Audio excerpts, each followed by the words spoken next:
everybody, it's Keith with the Tulsa Moto Club. And I know that it's been a while, but today we're going to make an electric tray for the SR250.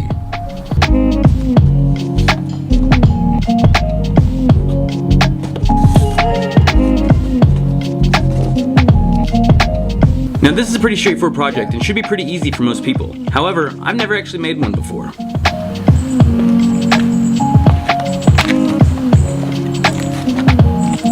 You see, on the KZ build, I didn't actually make an electric housing at all. I rushed to finish the build so I could be riding it this summer, so I just mounted everything to the bottom of the seat pan. Now that worked, but it doesn't necessarily look pretty, and it's not very well protected either. So the mission today is to make a small housing underneath the seat of the SR. This will house a few of the different electrical components of the bike, and so far I've just messed around with some scrap cardboard trying to make a template that I'm happy with. Yeah.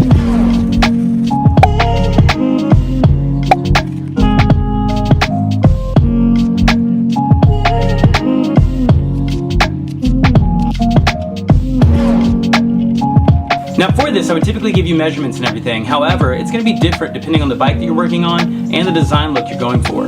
Hey, so it's a new day and I've got a template made, but a few adjustments need to be made first. The original plan was to just make the electric tray and weld it into place on the frame. However, I think I don't want to do that necessarily. I think I want to mount it in where it's removable. That way if I need to replace any parts in the future or get to anything, it's just a lot easier. So this is the final template. It's time to cut it out and start making some bends. For my electric tray, I'm just using some scrap metal from the seat pan video I did a while back.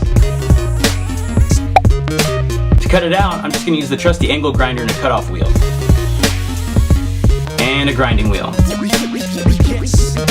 And a few different flat discs.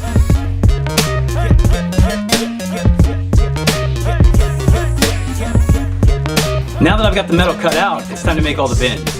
For this, you would typically use a metal brake. However, I don't have one. It would be nice if I did own one, because it'll give you a much cleaner finish and all your bends look much sharper. I opted to try to make all the bends using just my bench vise and bending everything by hand.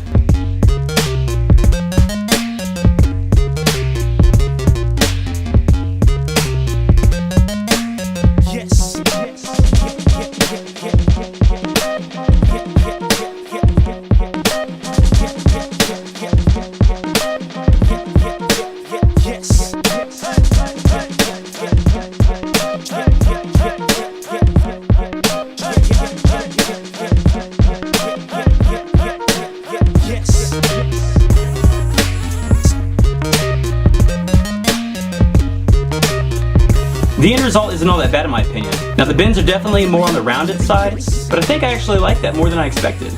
Now all the components that are going to live in this tray will actually just mount directly to it. However, the battery needs something to hold it in place so it doesn't just flop all over the place inside of there. I happen to have these small angle brackets lying around and they look to be the perfect solution. I placed the battery in the tray, then laid the angle brackets out where I wanted them to be. Once I marked those, I drilled some holes out and then I attached everything using just some simple rivets.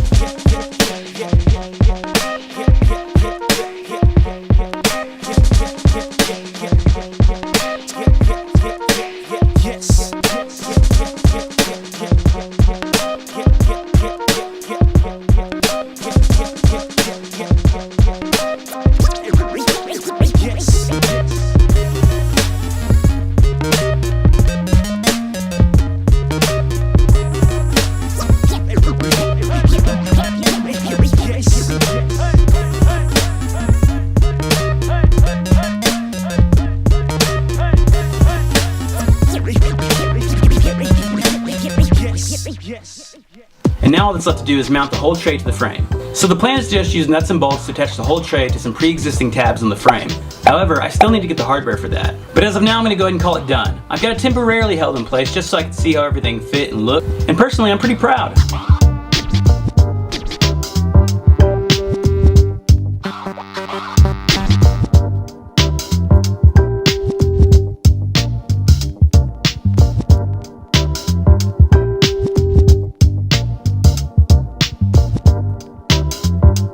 Now I'll get the tray powder coated with the frame and everything else, and once that's done, I think it'll all come together really nicely. However, powder coating is still a little ways down the road. There's still a couple other projects I need to get done to the bike first before that can happen. In the meantime, make sure you give this video a thumbs up if you liked it. I've got a couple other videos in the works too, so make sure you subscribe and hit that bell icon so you don't miss out on those. And while you're at it, here's some other videos you should check out as well. I'll be sure to link the Tulsa Moto Club website and all the other socials down below in the description. And if you have any questions or just want to say what's up, hit me down in the comments. As always, thanks for watching. Later.